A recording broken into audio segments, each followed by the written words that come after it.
조선의 역사 속에는 왕실을 따라다니는 저주가 있었다고 합니다. 이 이야기는 실제로 기록된 역사적 사실에 바탕을 둔 진실인 것이 더욱 놀랍죠. 오늘은 조선왕조 500년 역사 속에 숨겨진 적장자 저주에 대해 이야기해보겠습니다. 조선은 유교 이념을 바탕으로 한 나라였기에 임금의 자리는 당연히 왕후에게서 태어난 첫째 아들이 물려받는 것이 원칙이었죠. 하지만 놀랍게도 조선왕조 500년 동안 왕위에 오른 27명 왕들 중에서 정식으로 왕후에 맏아들인 적장자가 왕이 된 사람은 고작 7명뿐이었습니다. 거기다가 적장자가 왕위에 올랐다 하더라도 숙종을 제외하곤 대부분이 일찍 요절하고 많은 비극적인 운명을 피할 수는 없었죠. 조선의 개국부터 적장자 승계 전통은 어그러졌는데요. 태조 이성계의 첫째 아들 진안대군이 병으로 세상을 떠나면서 처음부터 적장자 승계는 깨져버렸죠. 결국 태조의 뒤를 이은 정종과 태종은 각각 둘째와 다섯째 아들이었습니다.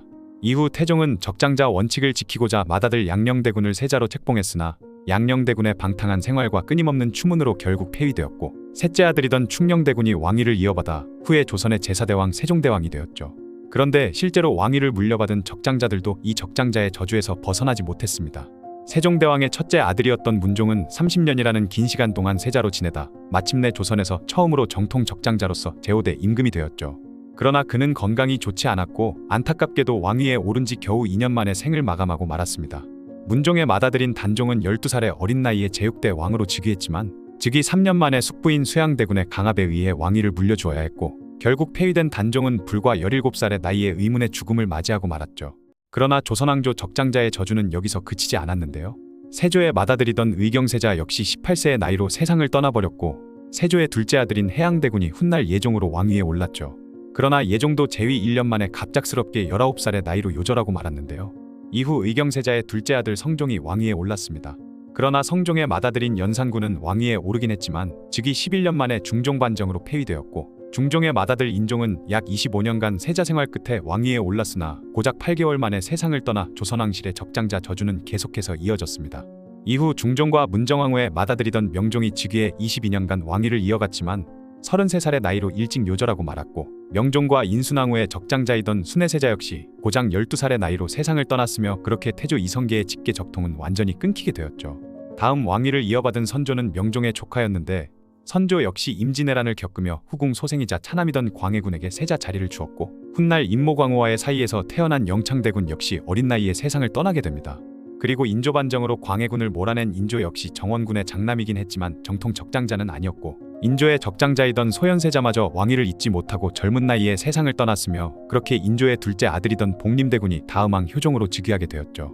효종 이후 현종과 숙종까지 적장자 승계를 이어나가긴 하지만 여기까지였습니다. 그 뒤로도 왕가의 저주는 계속되었는데요. 현종은 33살에 이른 나이에 잔병에 시달리다 결국 승하했고, 숙종 다음 왕인 경종은 숙종과 희빈 장씨와의 사이에서 태어난 서장자였으며, 경종은 몸이 허약해 아들을 낳지 못하고 승하했고, 이복 동생이던 연인군이 영조로 즉위하게 되죠. 영조 역시 정비인 정성왕후와 계비인 정순왕후의 사이에서 아들을 낳지 못했고, 서장자인 효장세자를 낳지만 효장세자도 불과 9살의 나이로 세상을 떠나게 되었습니다. 그리고 다들 잘 아시는 사도세자를 낳았지만 그 역시 비극적인 운명을 거스를 순 없었고, 사도세자의 장남 의소세손 역시 태어난 지 약 8개월 만에 세상을 떠나자 차남인 정조가 영조 다음 왕위를 잇게 되었죠. 그런데 아직 끝이 아니었습니다. 정조와 의빈성씨 사이에서 태어난 문효세자는 향년 3세의 나이로 죽음을 맞이했고, 차남이던 순조가 다음 왕위를 잇게 되죠. 이후 순조와 순원왕후 사이에서 적장자 효명세자를 낳았는데, 효명세자도 왕위를 잇기 전 20살의 나이로 세상을 떠나며 순조는 손자이던 헌종에게 왕위를 물려주게 됩니다. 하지만 헌종에게는 자식이 딸 한 명밖에 없었고, 심지어 고작 21살의 후사 없이 세상을 떠나게 되면서 조선왕조의 직계 혈통이 완전히 단절되어 한참 위로 올라가 사도세자의 서자인 은원군의 서육남 전개대원군 이광의 삼남 철종이 왕위에 오르게 되었죠. 철종은 철인왕후 사이에서 아들을 낳았지만 약 6개월 만에 세상을 떠났고, 여러 후궁들 사이에서 오남 6녀를 두었으나 대부분 어릴 적에 죽고 말았습니다. 철종 승하 당시에는 후궁 수기범씨와의 사이에서 낳은 영예옹주만이 생존해 있었지만, 영예옹주도 14살의 나이로 요절하고 말죠. 다음 왕위에 오른 고종의 아버지 흥선대원군은 인조의 삼남이던 임평대군의 직계 7대손이기 때문에 직계 왕통과는 무려 16촌 차이가 나는 거의 남남 수준의 사람이었지만, 아버지 남현군이 정조의 이복동생 은신군의 양자가 되면서 직계 왕실과 가까운 종친이 되었죠. 그렇게 정상적이었으면 절대 왕위에 오를 수 없던 고종이 왕위에 올랐으며, 다음 왕인 순종 역시 고종과 명성왕후의 차남으로 태어났습니다. 이처럼 적장자로서 왕위를 계승한 7명 중 제19대 왕 숙종을 제외하면 대부분이 짧은 재위기간이거나 비극적 운명을 피해가지 못했죠. 이렇게 보면 정말로 조선왕실에는 적장자 저주가 있었던 것 아닐까 싶긴 하네요.